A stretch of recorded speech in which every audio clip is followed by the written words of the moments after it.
আসসালামু আলাইকুম।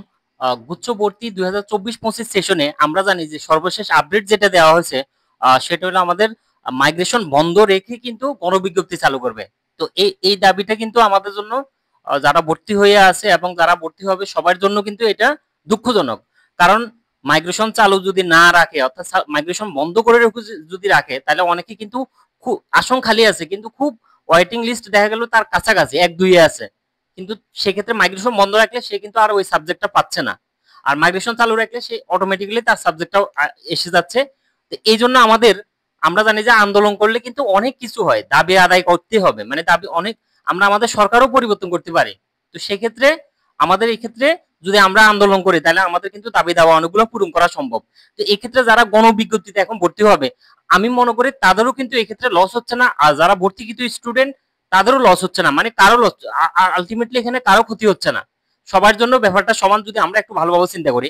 তো সেক্ষেত্রে আমি বলবো যারা এখন ভর্তি হয়ে আছে তাদের দায়িত্ব কি, তাদের এই মুহূর্তে খুব দ্রুত 2-1 দিনের ভিতরে যে কাজটা তাদের সম্পন্ন করা সেটা হলো নোটিশ দেওয়ার আগে যে দায়িত্ব, 1 নম্বর হলো মাইগ্রেশন অবশ্যই চালু রাখতে হবে। 2 নম্বর কথা হলো মাইগ্রেশনে যাদের সাবজেক্ট পরিবর্তন হবে সেই পরিবর্তন অনুযায়ী তারা অবশ্যই সেটা ভর্তি সম্পন্ন করতে হবে, এটা হলো 2 নম্বর দাবি।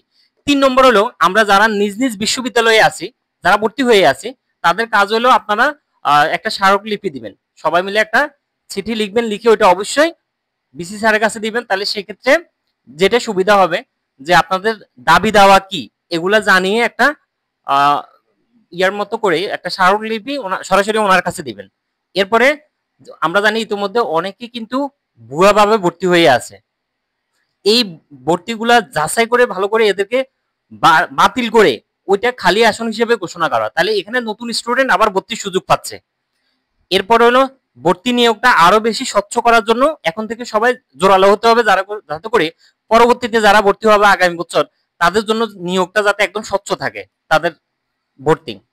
এবার দেখবো আমরা অপেক্ষাকৃত স্টুডেন্ট থেকে যারা ভর্তি হবে তাদের দায়িত্ব কি, অবশ্যই তাদের দায়িত্ব আছে, তাদের জন্য সুবিধা যারা একদমই কাছাকাছি ওয়েটিং এ আছে তারা গণবিজ্ঞপ্তিতে ভর্তি হওয়ার দরকার নাই, সরাসরি ভর্তি হয়ে যেতে পারবে মাইগ্রেশন যদি চালু রাখে।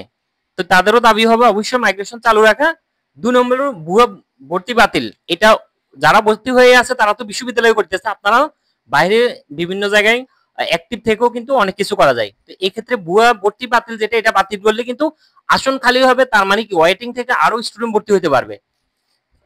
আর গণবিজ্ঞপ্তি যেটা মাইগ্রেশন চালু রেখে ভর্তি হবে, ক্লাসও চলতেছে, আর গণবিজ্ঞপ্তির কাজটা তাড়াতাড়ি সম্পন্ন করা, এটার জন্য যে আবার ফিসে যাবে ওটাও করা যাবে না। যারা ওয়েটিং এ আছে তাদের দাবি থাকবে যে গণবিজ্ঞপ্তিতে যাতে তাড়াতাড়ি সম্পন্ন করে ফেলা, মানে পুরো পুরো প্রক্রিয়াটা মাইগ্রেশন চালু রেখে পুরো প্রক্রিয়াটা তাড়াতাড়ি যাতে শেষ করে ক্লাস সম্পূর্ণরূপে ফিরে আসা যায় সেই ব্যবস্থা করে দেওয়া। তো সবাই ভালো থাকবেন, ধন্যবাদ, আসসালামু আলাইকুম।